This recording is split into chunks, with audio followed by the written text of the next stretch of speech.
is the idiosyncratic the gaffer fashion java pina umndege nakanaka pa Zimbabwe, but understanding kuti anonzi Tinashe Mutarisi Imbava Mutarisi Tsola aidabira government mari munzo aidabira government mari ndobva feka chimoto chacha pabuilding yabvira aidarwa insurance wane insurance wabirike mari ndobva abato skane bitterness ipapapa. You understand kuti worldwide hakuna nyika isinga nemagetsi including kuAmerica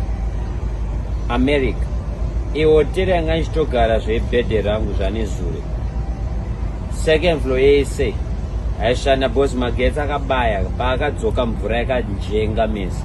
Hakuna kusingaine magetsi, hakuna kusingaite, hakuna nyika isina maproblem.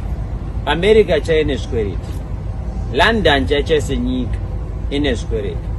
Wanzwa mtata hey Zimbabwe hakusina mabasa hakusi kushandika adarisa NDO S1 ya president. Do you know kuti government airwiswe inzwa inini pfuma ipusa nomari government airwiswe. Yes, haisi perfect, yes kune masanctions, but the president idiva kurwa basa nyika iri kusumudzirwa pakaitika fault magetsi akambobaya ari kugadzirwa.